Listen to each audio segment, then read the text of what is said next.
Hello everybody and welcome back to the channel. This is my second take. It's been a wild afternoon. It's my birthday today, but I'm going to be talking about Ohio State's quarterback history here in this video, and the draft is going on in the background. And my Detroit Lions selected Jahmyr Gibbs from Alabama, the running back, and I have conflicted feelings on this. I might do a video on that. But let's stick to Ohio State and their quarterbacks. They had a quarterback taken number 2 overall in this draft, C.J. Stroud.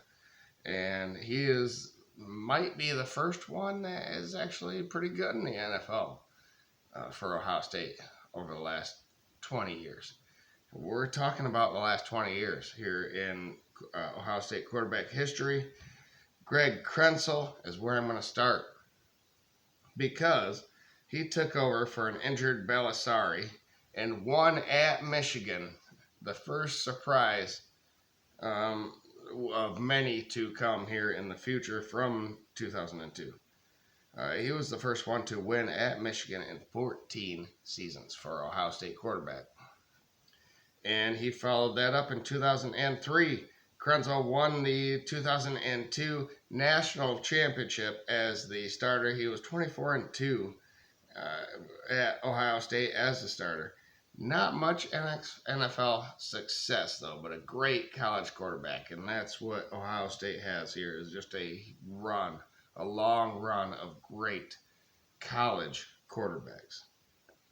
In 2004, Ohio State was 8-4 and lost to Michigan. Todd Beckman was the quarterback. Michigan won the Big Ten that season. But he was in place there of Troy Smith. Troy Smith got hurt.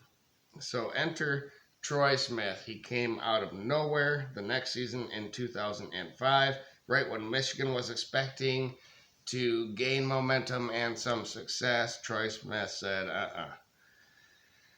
he won the Heisman in 2006, the year after that. And after playing running back and returner in his first season there at Ohio State in 2003. So just a scrappy team Ohio State is in finding a quarterback. They find them no matter what position they should play. It's pretty impressive over the years. Troy Smith is amazing. And then Todd Beckman, after Troy Smith won the Heisman and got drafted and didn't do very well in the NFL. In 2007, Todd Beckman got the job back. And Ohio State made the BCS National Championship game under him and lost to LSU. The year after that, it was Terrell Pryor. Okay. And he had Michigan fans fooled, because I thought he was guaranteed to come to Michigan and learn under Rich Rod and fit into that system just beautifully. I think he would have, but he went to Ohio State, and he would have been great, but the tattoo scandal and everything else is why Michigan won in 2011, because of Terrell Pryor. But at the time, in 2009, he had the start. And in 2010, he also had a start at Ohio State. His 27 passes in 2010 led the Big Ten. So only 27 touchdown passes led the whole entire conference. They were still on top with the quarterback position. And they still had a team around these quarterbacks. Man. This seemed like good news to Michigan fans, but enter in 2014, in 2011, Joe Bauserman and Braxton Miller were the guys, and Braxton Miller found himself. They had a down year, going 6-7, and lost to Michigan in the Luke Fickell year. It was the interim head coach year where they couldn't make a bowl or do anything anyway. Michigan won that. But in 2012, Braxton then had Urban Meyer now, and they went 12-0 in that season. but couldn't go bowling because of the aforementioned tattoo scandal that was going on there, which is just ridiculous in my opinion. But in 2013, Braxton Miller won all of the games except for his last two versus Michigan State in the Big Ten title game, and then Clemson in the bowl game in the Orange Bowl or something like that. That year, he got hurt in 2014 and lost out, basically. This seemed like good news for Michigan fans, but enter J.J. Barrett. And then enter Cardale Jones. J.T. Barrett got hurt at the end of that season in 2014, and Cardale Jones finished the job for Ohio State. They won the first ever playoff in 2014 as a 4 seed. So they won the national championship then. In 2015, it was them two guys at it yet again. And then in 2016, Cardale Jones was gone. J.T. Barrett had the reins, and he had 24 touchdown passes and beat Michigan. That was the spot game. That was the spot game. And, you know, I'm not angry about that as most people are. We should have did better. We got screwed before that. We should have did better after that.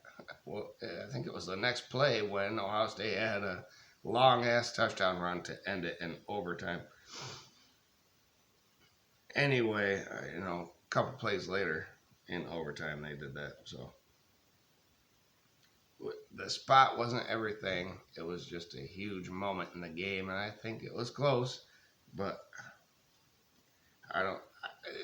Michigan should have won regardless of that. And then in 2017, J.T. Barrett returned as Ohio State's quarterback. He had 35 touchdown passes, and beat Michigan, but he fell short as well in the national scene.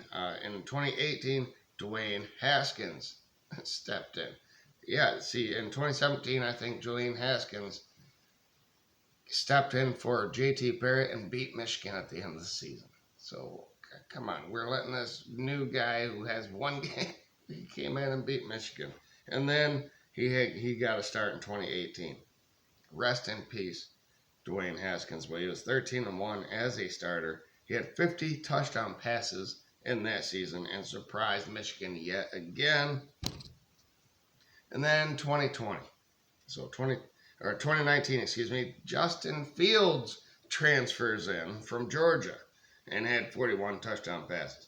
At this point, it seems like Ohio State quarterbacks are just they're unbeatable. They're there, they're ready to go, and it felt like that to me. But I was remembering one thing: it takes an entire team to win, and all these quarterbacks had a team around them: running game, offensive line, defensive line, pass rush, linebackers, secondary. Enter C.J. Stroud.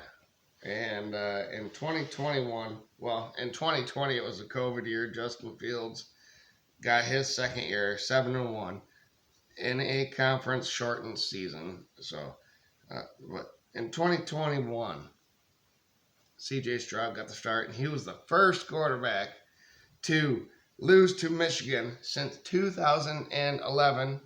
That interim year for Luke Fickell. Luke Fickell lost that. He still ended up having, C.J. Stroud had 4,435 yards that season and 44 touchdowns in 2021.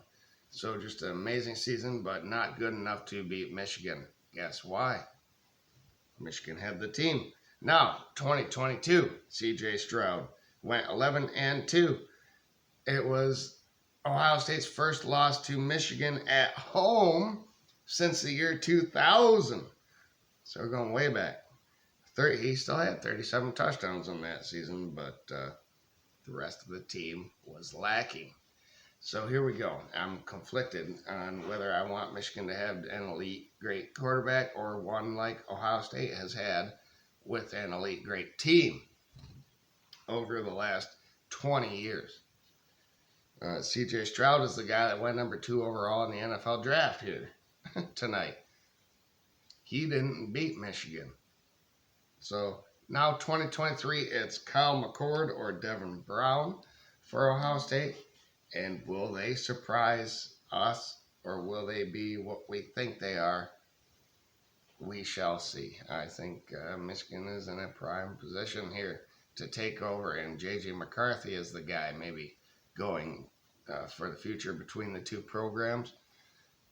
We shall see, and I don't want to rely on him too much, but he needs to do his part, and the coaching staff needs to allow him to be as good as he can be, like Ohio State has allowed their quarterbacks to be over the last 20 seasons. So it's a kind of a weird enigma dynamic, whatever you want to say. Ohio State has these great quarterbacks and have a proven track record in developing all of them, but some other development around the team has been lacking. Are they too reliant on the quarterback position?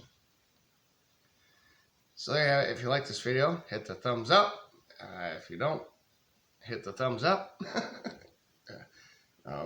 And hit the bell for notifications. Subscribe if you already are. Hit the bell for notification if you are subscribed, so that you know when my next videos are posted. It's been an amazing day. It's my birthday today, and so I'm kind of having a good time watching the NFL draft. Like I said, my Detroit Lions got that running back, which I will debate. I think they probably should have traded down yet again.